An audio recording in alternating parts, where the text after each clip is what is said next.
আসসালামু আলাইকুম বন্ধুরা, আজকে আমি চলে আসলাম হলো রংপুরের বিখ্যাত একটা মেলা, চণ্ডীপুরের মেলা।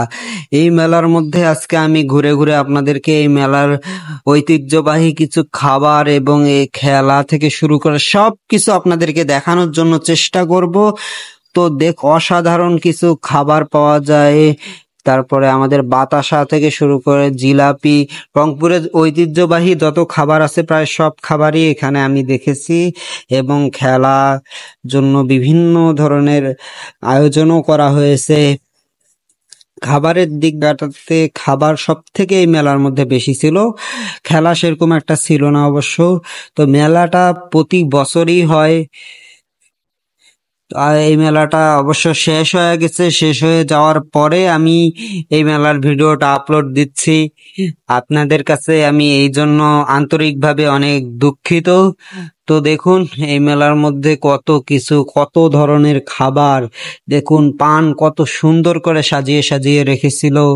তারপরে দেখুন এইদিকে খেলনা, কত ধরনের খেলনা, মগ থেকে শুরু করে যত ধরনের জিনিস আছে একটা সংসার সাজানোর জন্য সবকিছু এখানের মধ্যে পাওয়া যায়।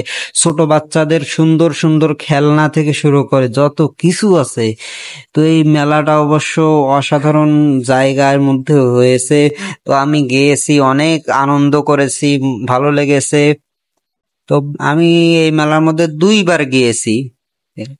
মাসে 4 দিন হয়, 1 মাস ব্যাপী হয়। তো আমি 2বার গিয়েছি। প্রথমবার গিয়ে দেখেছি যে মেলা আর কি আগে শেষ হয়ে গেছে। এবারকার মেলার মধ্যে একটু কম সময়ে শেষ হয়ে গেছে, এই কারণে আমি একটু কষ্ট পেয়েছি। তো আপনারা আমার ভিডিওর সাথে থাকুন, দেখুন আরো কত কিছু এই ভিডিওর মধ্যে দেখতে পারবেন। এখানে কত সুন্দর সুন্দর জিনিস, কত সুন্দর সুন্দর খেলনা, সব কিছু এই ভিডিওর মধ্যে আজকে আপনারা দেখতে পারবেন। চণ্ডীপুরের মধ্যে যত দোকান উঠেছে প্রায় আমি 70% দোকানেরই ভিডিও আপনাদের সামনে তুলে ধরার জন্য চেষ্টা করেছি। দেখুন চরকি বসেছিল 2টা, পাশাপাশি 2টা হয়তোবা দেখা যাচ্ছে, এইদিকে একটা আর ওইদিকে একটা। তো চরকির মধ্যে অবশ্য অনেক লোকজন উঠেছে, আর চরকির নিচে ভিড় একটু বেশি ছিল।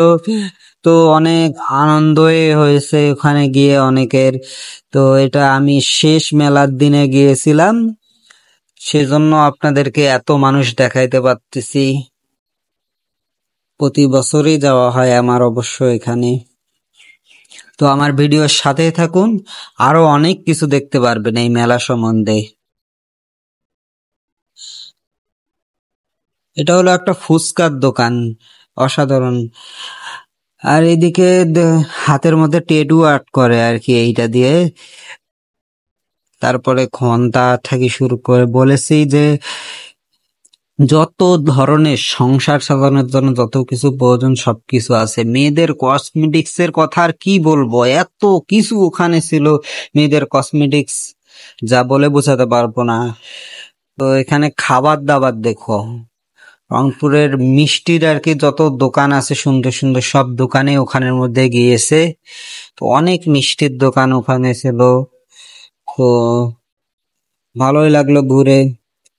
তো আপনারা ভিডিওটা শেষ পর্যন্ত দেখার জন্য আপনাদেরকে অনুরোধ জানাচ্ছি। ভিডিওটা এখনো শেষ করব না। দেখুন একটু জিলাপি খেলাম, অনেক রাত পর্যন্ত ঘুরলাম, এই কারণে প্রায় আমি ওখান থেকে এসেছি 12টার সময়। এই কারণে খাওয়া দাওয়াটাও ওখানে একটু করে নিলাম, মিষ্টি খেলাম একটু।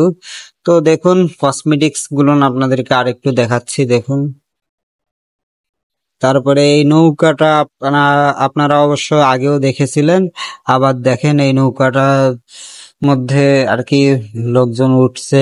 এখন নৌকাটা স্টার্ট দিল, জানি না এখানে উঠে মানুষ কি মজা পায়। তো আজকের ভিডিওটা অনেক বড় হয়ে গিয়েছে, তো ভিডিওটা যারা যারা শেষ পর্যন্ত দেখেছেন তাদেরকে অসংখ্য ধন্যবাদ। দেখুন ছোট ছোট বাচ্চাদের জন্য কি সুন্দর একটা ট্রেনও বসাইছে।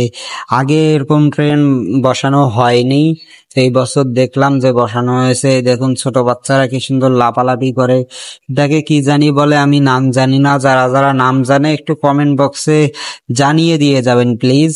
তারপরে এখানে দেখুন বিখ্যাত কিছু আচার, রংপুরের নাম করা কিছু আচার নিয়ে বসেছে না দোকান, অনেক নাম করা। তো আপনারা এর পরের বছরও হয়তো বা মেলা হতে পারে, আপনারা যেতে পারেন, ওখানে পাবেন। তো সবাই ভালো থাকবেন, সুস্থ থাকবেন, আল্লাহ হাফেজ।